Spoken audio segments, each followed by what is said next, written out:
जगन्नाथ जय जगन्नाथ मु आदित्य रंजन पट्टनायक आपण मान सहित विचार विमर्श करी जे आमर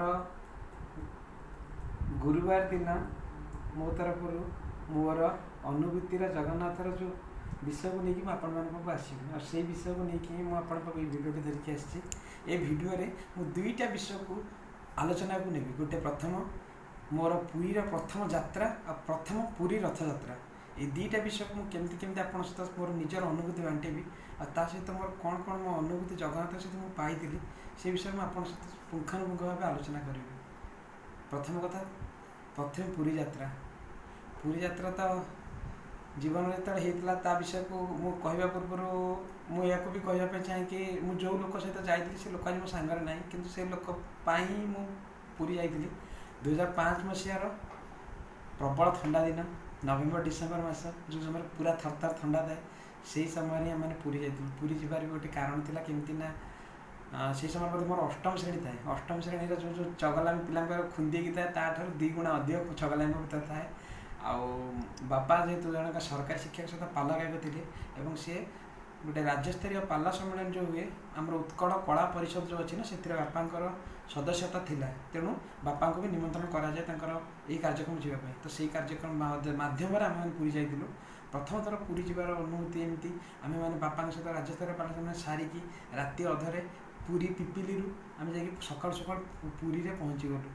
पुरी में पहुँचार ठीक 2-3 मिनिट पूर्व कथा कहे मुझे कहला बेलू मो देह शीत उठुची और यह सत पुरी में पहुँचा बेले मोर मन पड़ू जिते मत बस लगे स्टाण्ड जो पार्किंग जाम को जाए ना से समय मत एमती लगे जमीक गोटे कहू तुलसी दयणा और कर्पूर जमी आप पुरी मंदिर को पशिगला जो पवन जो बास्नाटा थाए ना ठीक से ही बास्ना सत कहे आज्ञा से बास्नाटा मो नाक भर पूरा आसला मत बहुत बढ़िया लगे मुझे बापा को पचारि गुरुजन हिसाब से कि बापा ये बास्नाटा कौन एमती बासुची तुलसी पत्र ये तो बापा सहित जो पाला गायक मैंने कि पाड़िया मैंने से कहले कि जेहेतु पुरी की तुम प्रथम थर आस बोधे भगवान तांकर जो लोक मैंने प्रथम थर आसती से स्वागत पर निजे निजे बोधे पलि आसती से तुम पलि मानुचे मत छोट छुआ को बुझाई जो छोटिया गोटे उत्तरटे था कि से उत्तर सत्यता मुझे जानापी मत पाखापाखि 70 वर्ष लगिगला जोटा कि मुझे कथा कह रथयात्रा सहित से कथा को तुलना करने जाइबी 2005 ରୁ 2022 ये 70 वर्ष भितर पाखापाखि मुझे 8 ରୁ 10 थर पुरी जाइए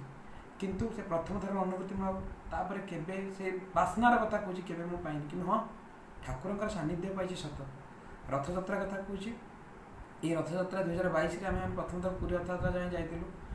पुरी रथयात्रा जावाई कहीं केते दूर माने भारत देशर सबू राज्य लोक मैंने आसुले आठ आसिकी माने 2-3 घंटा भी लोक मान गोटे गोटे जगह पाखर 2000-3000 टंका रूम पर दबा पड़ू भड़ा तो भगवान आशीर्वाद आम भगवान से संजोग सृष्टि करते जो थी कि आम ट्रेन टिकेट को कन्फर्मेशन करते आरंभ कर रूम मिलवा सबकि सी संजोग करुले से संजोग मध्यम आम जाइलु।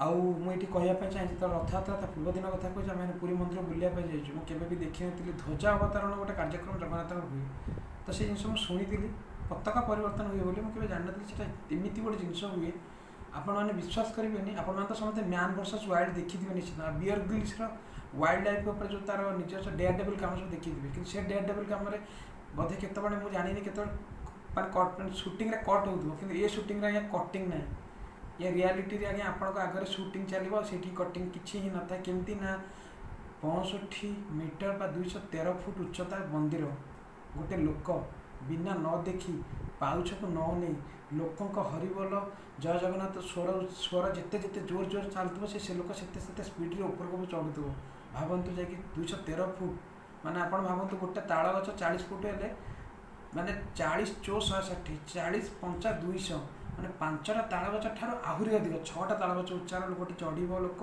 बिना तल को न नहीं आम छुटिया 5 सीढ़ी चढ़ला बेलू आम तल बनी आसते से पड़ जाऊँ सेठी कौन गोटे अदृश्य शक्ति कम करे आज्ञा जो कि से पताका भी पवनर अपोजिट फ्लो रे पवन बहुत से अपोजिट फ्लो को पताका बहुत से रोषशालार तल रोषशालार हांडी आम तले सीझी जा भाव तो ऊपर सीझा आरंभ कर किसी तो आज्ञा कम करे आज्ञा से सबुठी गरम थाए कि लक्ष्मी माँ तार जगह जगह को पड़े बसिया जगह पशिजे एत ठंडा लगुव आप विश्वास भी करेंगे जहाँ को मुझे निज अनुभूति कहे आज्ञा तो ये सब गला रथयात्रा दिन कथा कहे এই ରଥଯାତ୍ରାରେ ଅତି କମ୍ରେ 20 ଲକ୍ଷ ଲୋକ ହେଇଥିଲେ। 2 ବର୍ଷ କରୋନା କଟକଣା ଥିଲା। ଆପଣମାନେ ଭାବିପାରୁଥିବେ କେତେ ଲୋକ କୁଆଡ଼ୁ ଆସିଥିଲେ। ମୁଁ ବହୁତ ଇଚ୍ଛା ଥିଲା ମୁଁ ଟିକେ ରଥଯାତ୍ରା କିନ୍ତୁ ପାଖରୁ ଦେଖିବି। ଆମେମାନେ ସେଇଥିପାଇଁ ତା ପୂର୍ବଦିନ ଆମେ ଯେଉଁ ସାଙ୍ଗସାଥି ଯାଇଥିଲୁ ଆମେମାନେ ପ୍ଲାନ୍ କରିଥିଲୁ ଯେ ରାତିରୁ ଆମେ 3ଟା ବେଳୁ ଉଠିକି ଆମେମାନେ ସିଂହଦ୍ୱାର ସାମ୍ନାକୁ ପଳେଇବା। ସିଂହଦ୍ୱାର ସାମ୍ନା ରହିଲେ ଆମେ ରଥ ଧରିପାରିବା। କିନ୍ତୁ ମୁଁ ଜାଣିନଥିଲି ଯେ ରଥ ପାଇଁ ଏତେ ବିଧି ବ୍ୟବସ୍ଥା ହେଇଥାଏ ବୋଲି। କିନ୍ତୁ ଆମେମାନେ ଶୋଇପଡ଼ିଛୁ, 12:30 ବେଳେ ଶୋଇଛୁ। ଠିକ୍ 3ଟା 7 ହେଇଛି ଆଜ୍ଞା, ବିଶ୍ୱାସ କରିବେନି ମୋତେ ଯେମିତି କିଏ ଧକ୍କା ମାରିକି ଉଠାଏ, ଆରେ ଉଠିବୁନି ରଥ ଯିବୁନି।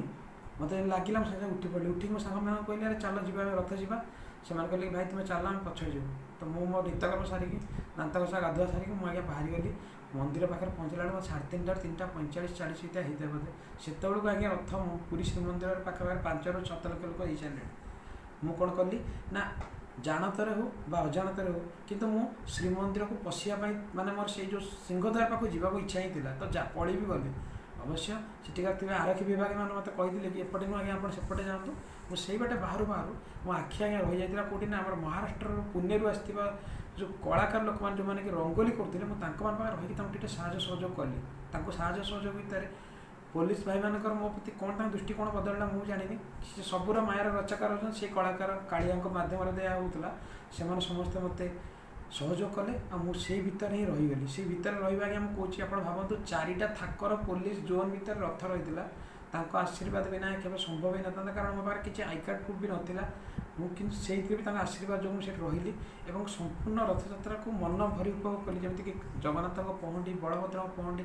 ଏ ପହଣ୍ଡି କଥାରୁ କହିବା ଭିତରେ ମୁଁ ମନେ ପଡ଼ୁଛି ମୁଁ ଯେତେବେଳେ ବଳଭଦ୍ର ଆଉ ଜଗନ୍ନାଥଙ୍କ ପହଣ୍ଡି ଆସୁଥିଲା ମୋ ଆଖିରେ ଅଜାଣତରେ ସେ ଖୁସିର ଲୁହରେ ଏମିତି ଲୁହ ପଳେଇ ଆସୁଥିଲା ଯେଉଁଥିରେ କି ମୁଁ ତାଙ୍କ ପ୍ରତି ଯେଉଁ ଭକ୍ତିରେ ଯେଉଁଟା ମୁଁ ତାଙ୍କୁ ଯେଉଁ କୁହନ୍ତିନି ନିଜର ଯେଉଁ ଧନ୍ୟବାଦ ଜ୍ଞାପନ କରିବା, ମୁଁ ଲୁହ ମାଧ୍ୟମରେ ମୁଁ ଧନ୍ୟବାଦ ଜ୍ଞାପନ କରିଥିଲି। ଏମିତି ହିଁ ମୋର ଥିଲା ଅନୁଭୂତି। ଆଉ କ'ଣ କହିବି, ସବୁ ତ ତାଙ୍କ ଇଚ୍ଛା। ମୁଁ ଚାହେଁ କି ଭଗବାନ ମୋତେ ଯେମିତି ଗୋଟେ ଅନୁଭୂତି ଦେଇଛନ୍ତି ପ୍ରାୟତଃ ସମସ୍ତଙ୍କୁ ସେମିତି କିଛି କିଛି ଅନୁଭୂତି ସମସ୍ତଙ୍କ ପାଖରେ ଥିବ ହିଁ ନିଶ୍ଚିତ। ଆପଣମାନେ ଆପଣଙ୍କର ଅନୁଭୂତି ଯଦି କମେଣ୍ଟ ସେକ୍ସନରେ ଦେବେ ଦେଇପାରିବେ। ଆଉ ମୁଁ ବି ଚାହିଁବି ଯେଉଁମାନେ ପୁରୀ ଯାଇନାହାନ୍ତି ତାଙ୍କୁ ମହାବାବୁ ବହୁତ ଜଲ୍ଦି ପୁରୀ ନିଅନ୍ତୁ ଆଉ ତାଙ୍କୁ ଦର୍ଶନ କରନ୍ତୁ। ଧନ୍ୟବାଦ। ଜୟ ଜଗନ୍ନାଥ।